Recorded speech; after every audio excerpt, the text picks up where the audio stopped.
Y estamos a menos de 3 meses de que entre en vigencia la nueva reforma pensional. Se prenden desde el Congreso de Colombia algunas alertas sobre el nivel de certidumbre que hay alrededor de Colpensiones, que va a manejar a buena parte de los trabajadores en Colombia. Camila Carvajal. Sí, señor Néstor, es que no se le puede olvidar que dice la nueva reforma pensional, esa que entra en vigencia, que queda vigente a partir del 1 de julio de 2025, que obligatoriamente los colombianos tienen que cotizar en Colpensiones hasta 2.3 salarios mínimos, es decir, 3.274.000 pesos. Sin embargo, faltan, hoy es 23 de abril, 2 meses y 9 días para que lleguemos a ese límite, al 1 de julio, el día en el que entra en vigencia esta reforma. Y es así como desde el Congreso de la República ha sido la senadora Angélica Lozano de la Alianza Verde, que en un debate de control político en las últimas horas, Néstor, alertó por lo que está pasando en el gobierno de cara a la implementación de la reforma.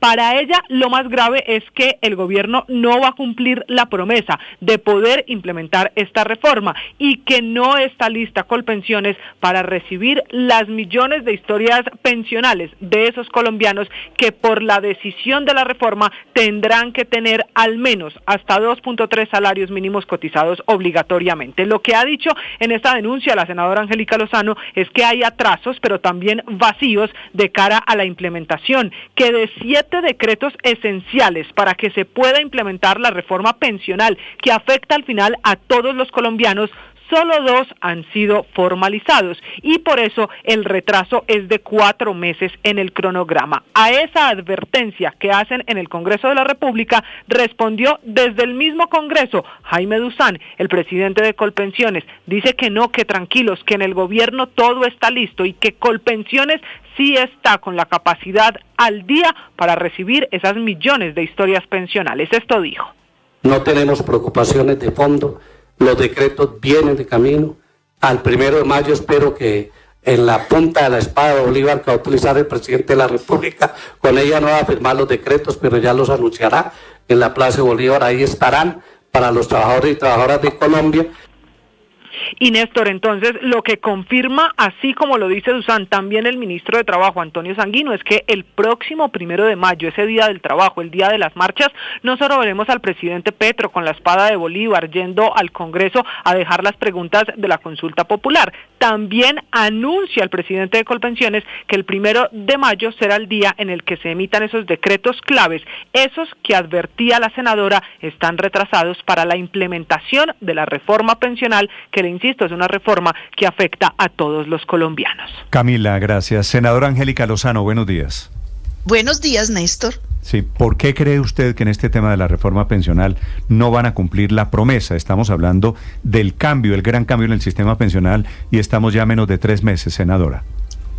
Una reforma pensional es compleja aquí y en Cafarnaún y necesita un tiempo grande para el alistamiento. Le doy un ejemplo. En Holanda, Países Bajos, la reforma que hicieron en el 23 entrará a regir en el 28.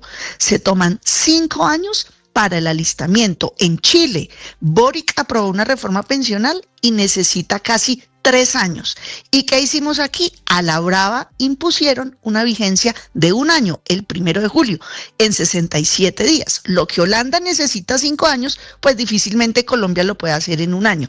La reglamentación de cada detalle, por ejemplo, los intereses que se le va a pagar a quienes sí logran pensión, que ahorran en el privado por encima de 2.3, o a quienes no logran pensión, pero van a tener algo de renta vitalicia, hay que reglamentarlo. ¿Qué entidad independiente, autónoma, va a determinar la mortalidad, la expectativa de vida? Porque eso va a ir en el factor con que le van a pagar a la gente. Es un montón de detalles técnicos complejos que definen la vida futura de los mayores y que no se ha reglamentado. Entonces, la respuesta ayer de Duzán y de Sanguino fue: el 1 de mayo vamos a tener los decretos. Hacer un decreto es difícil, es complejo, es dificilísimo, pero implementarlo y cumplirlo es realmente lo difícil y lo serio.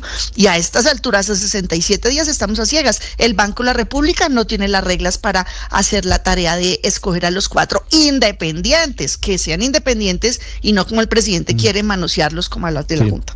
Senadora, ¿qué pasaría si entra en vigencia la reforma pensional sin que esté avanzada la implementación a través de estos decretos, contando con que la Corte Constitucional le dé la bendición? En ese caso, ¿cuál sería el escenario? ¿Qué pasaría con las pensiones de los colombianos? Se corre el riesgo, Ricardo, de que la gente pierda semanas cotizadas.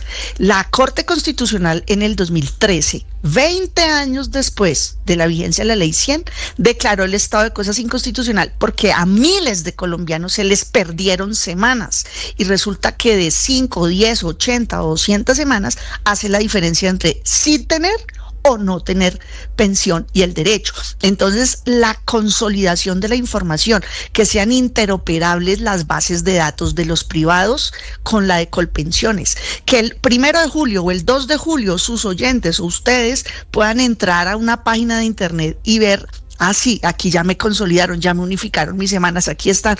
O si se llevan la sorpresa, ojalá no, de me faltan, ¿dónde están? Si yo he cotizado tanto tiempo. Eso es lo que está en juego, Ricardo, que se pierdan las semanas para hacer el cumplimiento del derecho. ¿Me escuchan? Claro, sí, la estamos escuchando, y eso es muy serio porque al final, por una semana o por un día, una persona puede estar en el límite entre poderse pensionar y no poderse pensionar. Es decir, las consecuencias serían muy graves, muy serias para las personas que están en ese proceso, teniendo en cuenta lo que usted nos está señalando. Y sobre todo, quiero preguntarle sobre el tema del Banco de la República, sobre el papel, el rol que tiene que cumplir el emisor en el marco de esa reforma pensional, y del cual no tiene mucha idea hasta ahora. Exacto, entonces efectos operativos que definen la vida de la gente, el que le digo, que se le pierdan semanas como pasó en el Seguro Social. Pero ahora vamos a otros aspectos de la reglamentación, las tasas de interés con que en realidad se le va a calcular y a pagar a la gente. Uno, la pensión, y dos, la renta vitalicia, que es lo que van a recibir quienes no logran pensión. Pero entonces ahí juegan las semanas, y eso ¿quién lo fija? ¿Dónde está? Eso es lo que va en la reglamentación. Lo del Banco de la República, como es una entidad que goza de la credibilidad de todos los, pues de Colombia, salvo que ahora el presidente Petro, al igual que Trump, están atacando a los bancos independientes de la República, quedó con la tarea de, uno, escoger a 4 expertos independientes, que esos 4, más 3 funcionarios del gobierno, ministros y presidente de Colpensiones, van a tomar las decisiones de política, de parámetros de administración del riesgo, del fondo, a donde va la plática de los que ganan más de 2.3 salarios. Eso no existe, y sin esas reglas, pues el Banco de la República no puede hacer nada. Y claramente a 67 días ya es un hecho que eso no va a arrancar. En el mejor de los casos, si el decreto sale mañana, en el mejor de los casos, en septiembre u octubre, el Banco de la República podrá escoger a esas personas y además dictar los parámetros, porque este mismo año, ahorita, en julio, agosto, debe recibir unos 13 billones de pesos de solo arranque. ¿Quién los maneja? ¿Con qué fondo? ¿Con qué nivel de riesgo? Entonces es un montón de detalles que ayer el presidente de Colpensiones dijo, son más difíciles y complejos los decretos que la ley que ya se aprobó y que está en revisión de la Corte. De modo que algo así de sensible, ¿dónde está? Y se va a implementar pues tarde y de afán, y el diablo está en los detalles, y es en esos decretos donde están los detalles para los derechos de la gente. Pues quedó muy preocupado porque allí estamos todos los trabajadores en Colombia. Son las 9:19, senadora Lozano, Angélica Lozano, gracias por acompañarnos esta mañana, le deseo feliz día. Mil gracias, en mi página pueden descargar toda esta información. ¿Y esa publicidad se la cobro o no se la cobro? Al gratín. Chao, senadora Lozano, muy amable. Hasta luego. 9:19.